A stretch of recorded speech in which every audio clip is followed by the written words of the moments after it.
안녕하세요. 공부하는 의사 손정식입니다. 오늘은 미국 당뇨병 학회 2022년 당뇨 지침의 핵심에 대해 말씀드리겠습니다. 미국 당뇨병 학회는 매년 당뇨병 진료 지침을 업데이트해서 발표하고 있습니다. 미국 당뇨병 학회에서는 당뇨병 환자의 혈당 강화 치료에서 다음을 고려하도록 하고 있습니다. 우선적으로 고려할 것은 당뇨병 환자의 동반 질환이고 그 다음으로 비용이나 환자의 의료기관 접근성 등의 페이션트 센터드 트리트먼트 팩터를 고려하도록 되어 있습니다. 지금까지 일반적으로는 1차 경구 혈당 강화제로 메포민을 공고해 왔고 그와 함께 컴프레hen시브 라이프스타일 모디피케이션도 공고해 왔습니다. 그런데 얼마 전 진료 지침부터 환자가 동반 질환으로 ASCVD가 동반되어 있거나 하트 페일리어가 있거나 CKD가 있는 경우에는 메포민 사용 여부에 관계없이 GLP-1 아고니스트나 SGLT2 인히비터를 1차역으로 사용할 수 있도록 권고하였습니다. 예를 들면 환자가 ASCVD가 동반되어 있거나 ASCVD 발생 고위험군의 경우에는 GLP-1 아고니스트나 SGLT2 인히비터를 메포민 사용 여부에 관계없이 1차 약으로 사용할 수 있고 환자가 하트 페일리어가 있을 경우에도 SGLT2 인히비터를 1차 약으로 사용할 수 있습니다. 환자가 CKD가 동반되어 있는 경우에는 SGLT2 인히비터를 1차 약으로 사용하기를 권고하고 만약 SGLT2 인히비터를 사용하기 어려울 경우에는 GLP-1 아고니스트를 1차 약으로 사용하도록 권고하였습니다. 그런데 동반 질환으로 ASCVD나 하트 페일리어, CKD가 없는 경우에는 메포민을 우선적으로 사용하되 다음과 같은 요인을 고려해야 됩니다.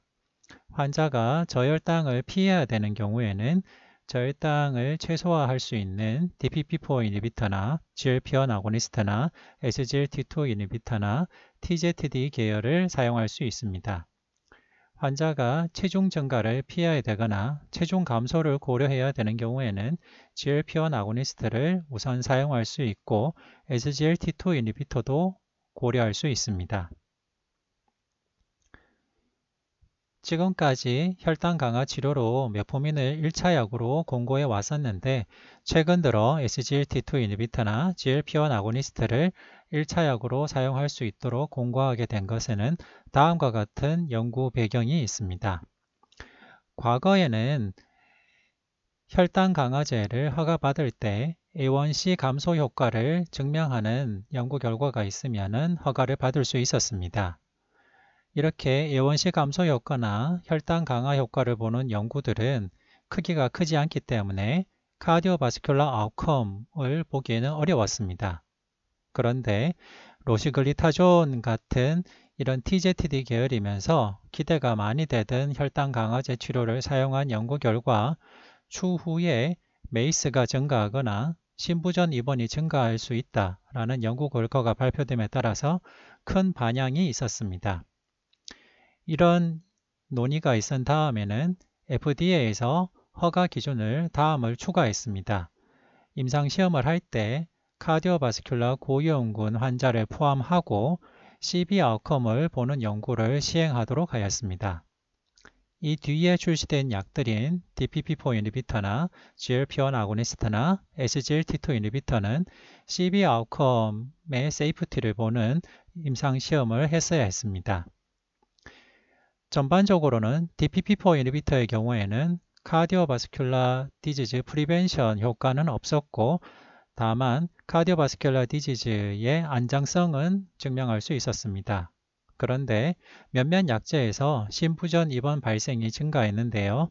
예를 들면 삭살그리틴 같은 경우에는 세이비어 TV 53 연구에서 심부전 입원이 증가하였습니다. 그리고 알로글리틴 같은 경우에도 심부전 입원이 증가하는 경향을 보였습니다.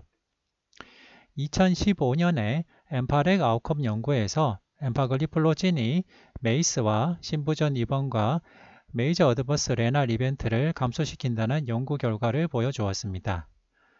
이 연구 결과는 정말로 획기적인 것이었고 이 연구 결과 이전에는 혈당 강화 치료제 중에서 메이스 감소 효과를 기대할 만한 것은 메포민밖에 없었다는 상황이었던 것을 고려한다면 엠파렉 아웃컴은 정말로 획기적인 연구 결과였습니다.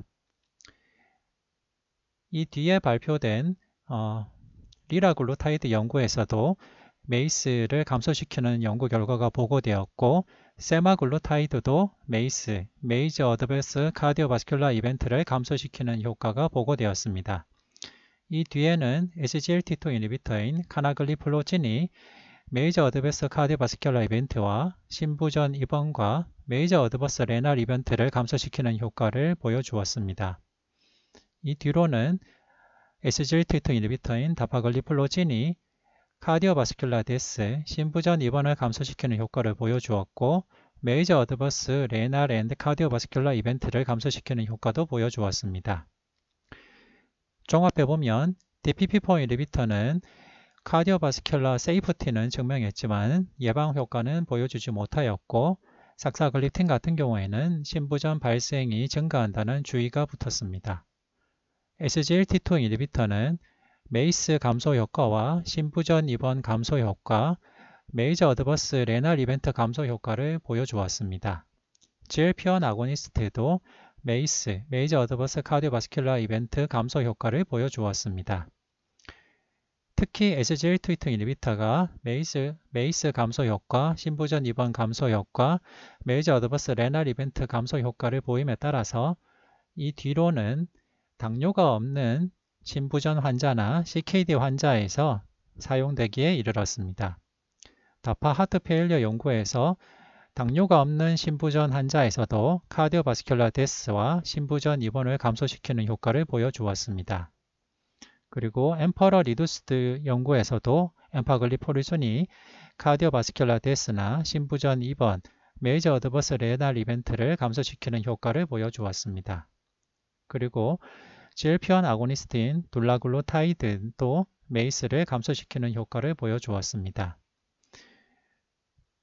SGLT2 이니비터인 다바글리플로진은 당뇨가 없는 CKD 환자에서도 메이저 어드버스 레날 앤드 카디오바스큘라 이벤트를 감소시키는 효과를 보여주었습니다.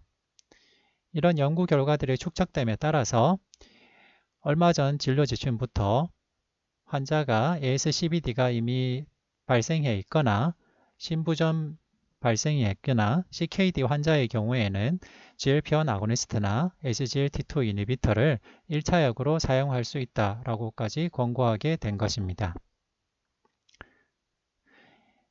미국 당뇨병학회 2022년 당뇨진료 지침에서 핵심적으로 권고된 내용들을 한번 훑어보도록 하겠습니다. 우선 당뇨병 진단 및 예방에서는 당뇨병 선별검사의 기준이 과거에는 40세부터 선별검사를 권고하였지만 이번에는 35세로 권고 연령이 하향이 되었습니다. 그리고 당뇨병 예방을 위한 당뇨 전 단계에서도 혈당 모니터링이 최소 1년에 1회 모니터링을 권고하게 되었습니다. 2형 당뇨병 예방 목적으로도 메포민을 적극적으로 사용하기를 권고하였습니다. 약물 치료로는 1차 치료제로서 SGLT2 이니비터를 적극 권고하고 있습니다. ASCVD 동반 또는 ASCVD 고위험군이거나 하트페일리어 CKD 동반 환자에서 메포민 사용과 무관하게 SGLT2 이니비터를 1차 치료제로 사용하기를 권고하였습니다. 혈당 조절 목표에 특히 연속 혈당 측정 결과인 CGM 결과가 혈당 조절 목표에 들어가게 되었습니다. 컨티너스 글루코즈 모니터링인 CGM의 혈당 관리 지표로는 TIR, Time in Range와 글루코즈 매니지먼트 인디케이터 GMI 수치가 있습니다. 혈당 관리 목표에 도달한 환자의 경우에는 최소 1년에 2번 이상 TIR이나 GMI를 측정하도록 권고하였고 치료법 변경이 있거나 혈당 관리 목표에 도달하지 못한 환자의 경우에는 분기당 최소 1회 이상 이런 CGM도 측정할 수 있도록 권고하였습니다. 1형 당뇨병 노인의 경우에도 저혈당 발생 감소를 위해서 CGM 사용을 권고하였습니다. 다회 인슐린 주사나 컨티너스 서브큐터네스 인슐린 인퓨전을 하는 2형 당뇨병 소아의 경우에도 CGM 사용을 권고하였습니다. 컨티너스 글루코즈 모니터링의 결과는 앰뷸러터리 글루코즈 프로파일 AGP라는 형식으로 보고가 됩니다. 다음과 같은 그림으로 보고가 되는데요. CGM 데이터에 대한 표준 분석 방법으로 우선적으로 AGP를 제공하는데 AGP에서는 다음과 같은 목표치가 있습니다. 우선 분석할 CGM의 사용 기간으로는 14일, 즉 2주 이상을 추천하고 있습니다. 그리고 CGM 사용 비율도 70% 이상 사용하는 것을 권고하고 있습니다. 에버리지 글루코즈 골과 글루코즈 매니지먼트 인디케이터를 측정하도록 권고하고 있는데 에버리지 글루코즈 골, 즉 CGM 평균 값으로는 154ml/dL 미만을 권고하고 있고 GMI라는 것은 글루코즈 매니지먼트 인디케이터인데 과거에는 추정되는 당화혈색소 Estimated A1C라고 불렸지만은 실제 A1C와는 차이가 있기 때문에 최근에는 GMI, 글루코즈 매니지먼트 인디케이터로 권고가 표현이 되고 있고 이 GMI 지표로는 당화혈색소와 똑같은 목표치인 7% 미만을 권고하고 있습니다. TIR은 Time in Range의 약자이고 환자의 혈당이 어느 정도 분포해 있는지를 보여주는 지표입니다. TIR로는 환자가 저혈당 레인지에 있는 글루코즈가 54 미만인 경우는 1% 전체 시간에서 1% 미만을 권장하고 있고 혈당이 70% 미만인 시간도 전체 시간의 4% 미만 그리고 정상 혈당 레인지 안에서는 70% 이상의 타임으로 지속되도록 권고하고 있고 고혈당인 혈당이 180 넘는 경우는 25% 미만 그리고 고혈당인 250을 넘는 경우도 5% 미만을 권장하고 있습니다. 혈당 변동성도 카디오바스큘러 아웃컴을 유발시키거나 악화시키는 주된 요인 중에 하나이기 때문에 혈당 변동성도 줄이는 것을 권장하고 있는데요. CB 값으로 36% 미만을 권장하고 있습니다. 그래서 이처럼 24시간 AGP 그림으로 24시간 동안의 이런 메디안 값을 보여주고 있습니다. 각각의 목표치로는 아까 말씀드린 대로 혈당이 54 미만인 경우는 타임은 1% 미만, 70 미만인 경우는 4% 미만, 그리고 타겟 레인지 안에 도달한 시간은 70% 이상, 그리고 180 이상으로 증가한 경우는 25% 미만, 250 이상으로 증가한 경우는 5% 미만으로 목표치를 제시하고 있습니다. 그와 함께 주요 권고 사항을 보면 당뇨병 전 단계에서 당뇨병 예방 목적으로 메포민 치료를 적극적으로 권고하고 있는데 특히 비만하거나 공복 혈장 혈당이 110 이상이거나 당화혈색소가 6% 이상이거나 임신성 당뇨병 병력이 있는 경우 당뇨병 예방 목적의 메포민 치료를 강하게 권고하고 있습니다. 그리고 혈당 관리 목표에 도달한 환자는 혈당 관리 수준을 A1C나 타임 인 레인지나 GMI를 통해서 혈당 관리 수준을 평가하도록 권고하였습니다. 그리고 다회 인슐린 주사나 CSII 중인 성인인 경우에도 연속 혈당 측정을 하도록 강하게 권고하고 있고 다회 인슐린 주사나 컨티너스 서브큐 인슐린 인젝션을 하고 있는 소아 청소년에도 연속 혈당 측정을 권고하고 있습니다. 그리고 일형 당뇨병 노인의 경우에도 저혈당 발생 감소를 위해서 연속 혈당 측정을 고려하도록 권고하고 있습니다.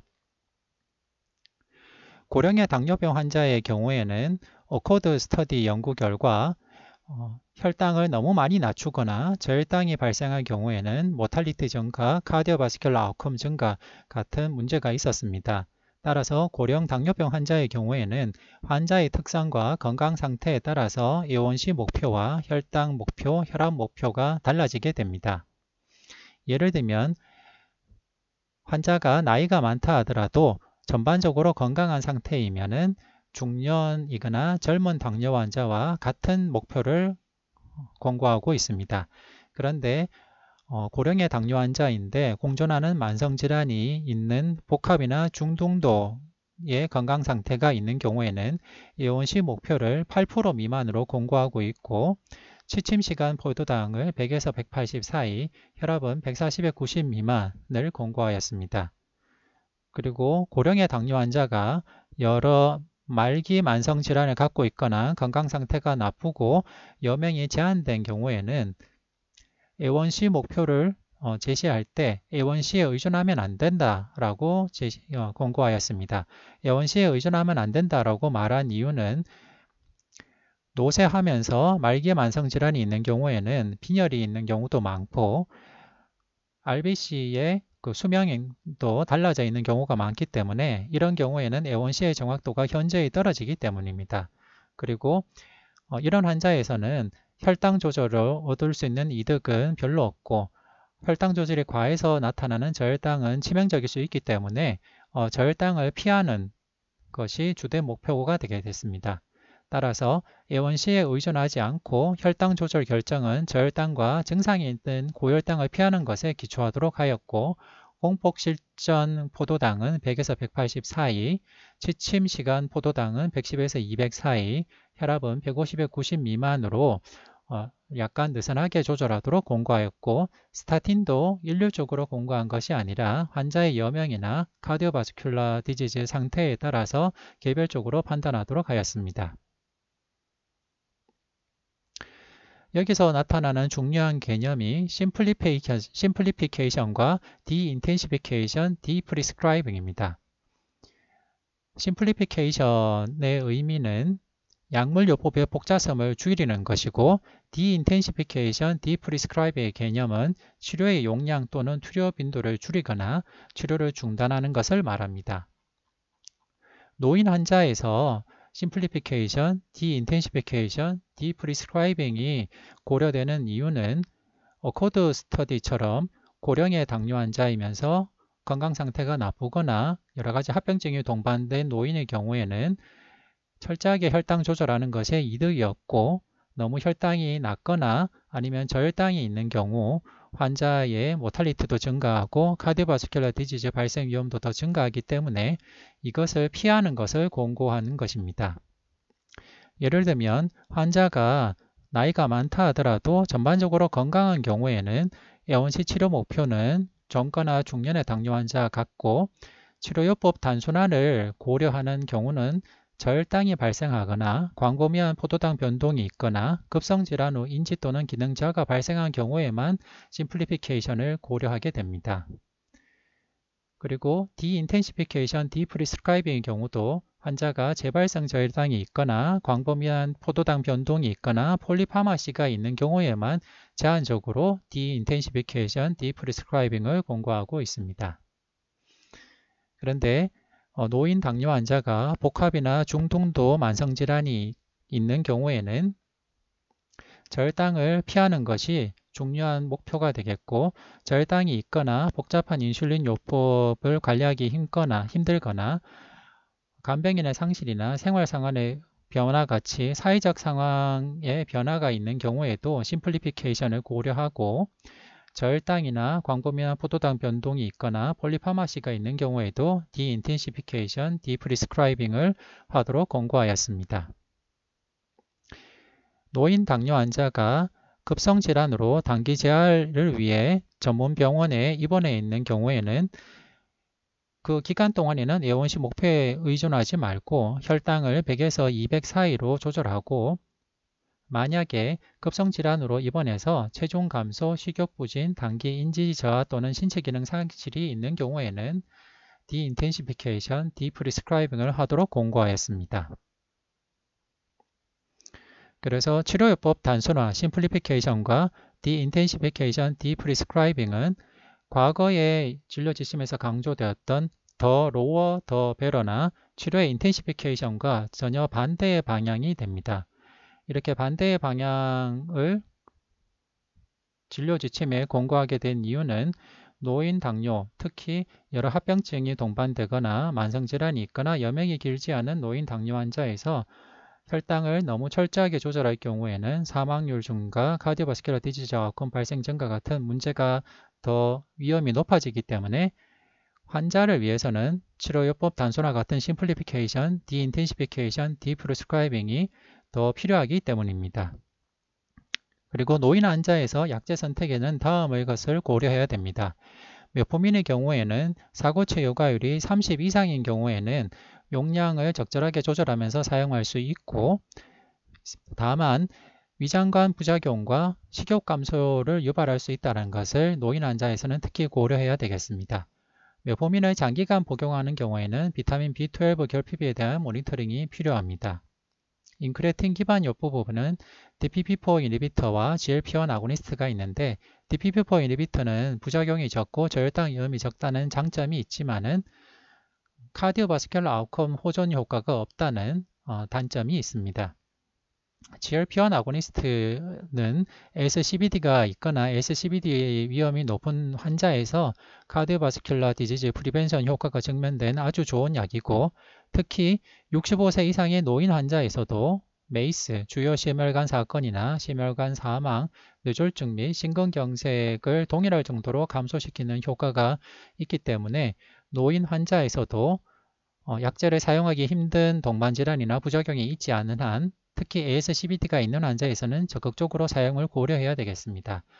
다만 문제가 되는 것은 GLP-1 아고니스트가 주사제라는 것과 메스꺼움, 구토, 설사 같은 위장관계 부작용이 비교적 흔히 나타난다는 것입니다. 따라서 위장관 부작용을 고려할 때 체중 감소를 경험하는 고령 환자에서는 선호되지 않을 수 있겠습니다. SGLT2 이니비터의 경우에는 ASCVD가 있는 환자에서 심혈관계 질환 발생 예방 효과를 증명을 했고, 심부전과 CKD 환자의 진행을 늦추는 데도 도움이 됩니다. 계층화된 분석 결과 나이가 든 환자에서도 젊은 환자와 비슷하거나 아니면 더 큰 예방 효과를 가지고 있기 때문에 환자가 적응증이 되고 부작용 문제가 없다면 적극적으로 SGLT2 이니비터를 사용해야 되겠습니다. 다만 고령 환자에서 탈수나 요로감염, 요실근 악화 같은 부작용이 더 흔히 발생할 수 있기 때문에 이를 잘 고려해서 사용해야 되겠습니다. 네, 이상 경청해 주셔서 감사합니다.